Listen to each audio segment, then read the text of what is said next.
Good morning. Denise Dryden here.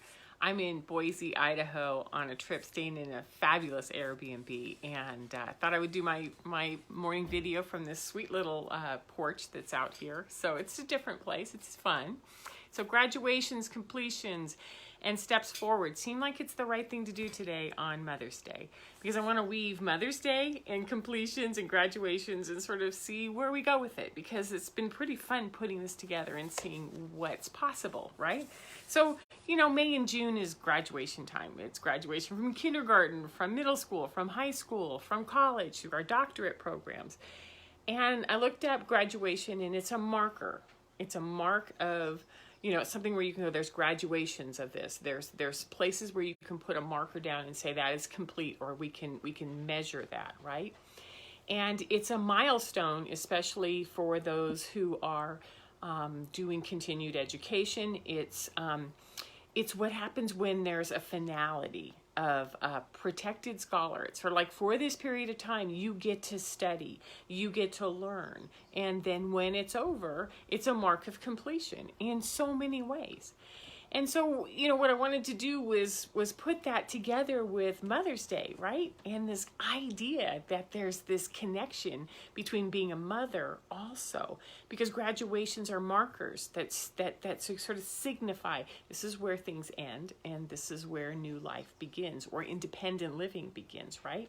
So it's a step towards independence, whether it's the end of high school, whether it's the end of college, whether it's the, finality of the doctorate program or the medical school, all these things that take an enormous amount of commitment of education and whatnot in order to happen.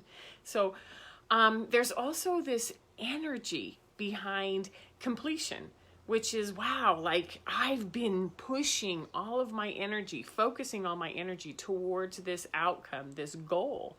And it's essential that we know that when we get to this point where the goal is met, that there's this energy of completion. The commitment is complete. The maturity and skills are in place. There's this handing over of guidance and control and responsibility and protection. And there's this honoring of all of that. It means that we're done. It means that we completed it. It means that we're finished, right? Makes sense, right? So with the energy of commitment, there's also this support, there's this nurturing, there's this teaching. It's sort of like, how can I help this person or myself get through this so that when the time comes, I have the necessary skills to move forward. And so what we do also is that we have significant completions that come. So graduation can be one thing about academics, but completion also has its own energy. And the energy has to be sort of nurtured and modeled, as I said, with the graduation as you go forward. So, what kinds of completions are we really talking about? Well, it could be, as we talked about, the end of school or work or a career. It could be the end of a debt. I finally paid off my car. I finally paid off my credit card. I paid off my student loans. It could be the end of a relationship or a marriage. It could be the end of living in a house, finally selling the family home and moving on to what smaller place, something that's where you really want to live now that you've changed. It could also be the end of life. That completion is, I had a good run and it's time for me to prepare to let go or to watch a parent or a sibling or a child, unfortunately, let go. So some of this can also be a child moving out, kind of like a completion of having that bedroom filled every night with the sound of the sound of your child sleeping, knowing that they're always going to be there. Could be the end of financial support, like from this point on, my bills aren't carried anymore. It can also be a time to build tools and set in place some independence. Like, if I'm going to do this, how do I get ready for it? And how do I prepare for full adulthood or a different level of adulthood? Because even at 60, in our 60s, we start to change. You know, oh, I'm going to move out of the family house. I want to move into a different kind of adulting, right? So we learn these lessons, and I think the most important part with completions and graduations is that we honor and release all the strings that were held in place around that. Kind of like, what is it like to let go of the family house where there's plantings in the spring, there's pots that need to be filled, there's grass that needs to be aerated, or the mowing starts, or you know, the screens. I mean, just think of all of the things that require us that we've held in place for years. If it's a job, I get up at this time, I commute. If it's a child at home, I always make sure that they're fed. So there's these strings that are invisible that hold us into that commitment. And it's important to honor and release those, like, well done. I finished that. It's over. I'm complete, right? And, you know, the art of motherhood is really about constant changes of completion. I'm watching my eldest daughter with a new 4-month-old, and it's kind of like, oh, she's not that nestling little nursing baby anymore. She's alert and she wants to sort of get more active, and there's like the completion of that early infant newborn is over, right? So there's stages in it, and with motherhood, everything is like, I like that, I love that, and then it's over. And you honor it, and you release it, and you complete it, right? We are good at this. Mothers know how to do this. We build and we nurture and we protect and we support. And when the phase is over, we let go. And man, does it take some challenges to learn how to let go, right? Some of us do it really well and some of us don't. So part of this weekly video series is that I always give you a list of tips. And so the tips for graduating, for setting markers of endings, right? Or the tips of completion.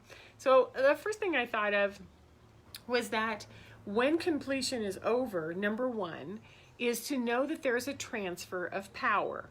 You hold all the power in managing, in the responsibilities and thinking and doing whatnot. So, and you held this.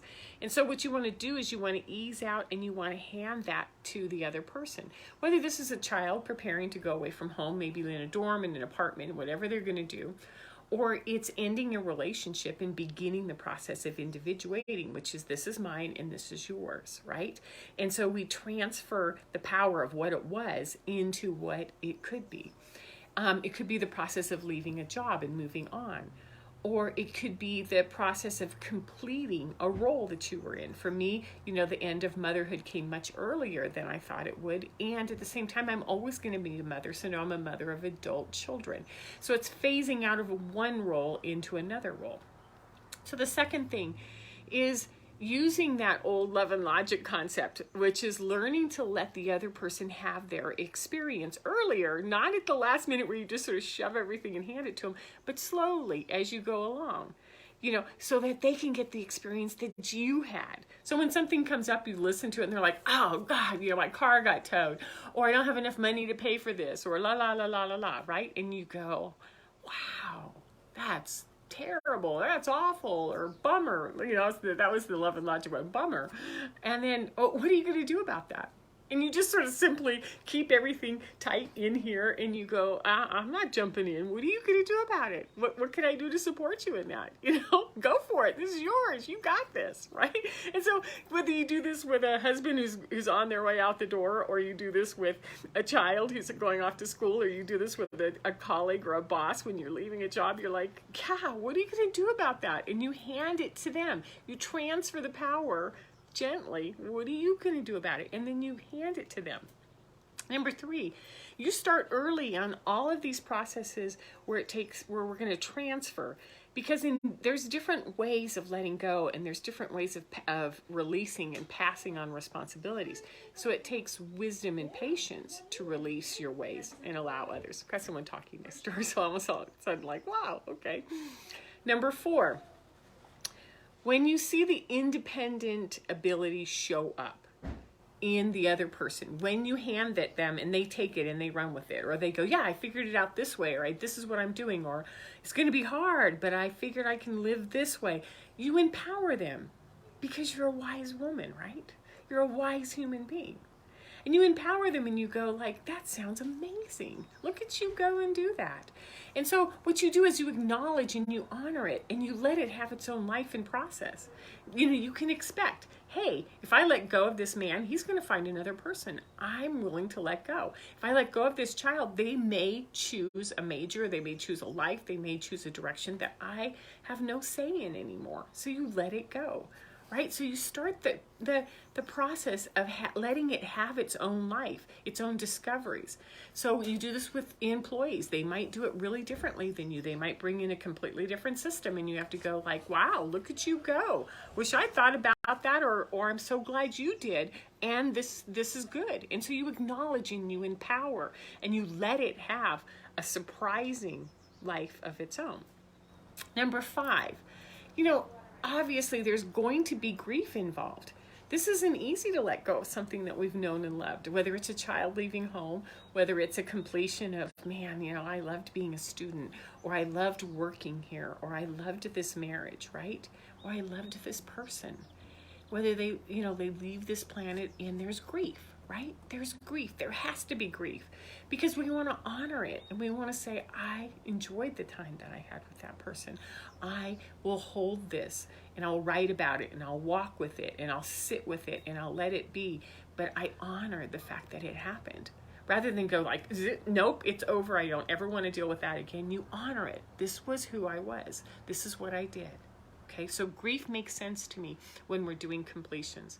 And then 6, the last one, is that to be in awe of the power of completion.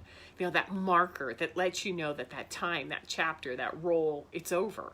And go like, wow, I did it. I raised 3 kids and I got them, into independent adult, preparation. I was married for this many years and I built a house and I did this. I had this career and this is what it did. So be in awe, absolute awe of what the truth was of what you created and who you were, right? That's the most important part is that you celebrate the truth of what happened in your heart, right? And so like the seasons, what we do is we get ready for the idea that there aren't beginnings without endings and there aren't endings without new beginnings. In the fall, we're so ready for things to just go quiet, but everything dies off. Some plants come back, some don't, but they go into this stagnant sort of dark place and we just sort of go, that was a lovely summer, that was a lovely year, and we hold it, right? And then something new begins. And we're in spring, especially in the mountain areas. This is where things are starting to green up and it's starting to look really lovely finally. So, we hold on to the new and we allow everything to have grace. So for today, on Mother's Day, and in the very beginning of May, enjoy the graduations, the markers, enjoy the completions, and honor it. Honor it within yourself. And have wonderful Mother's Day, and I'll see you next Sunday. Take care.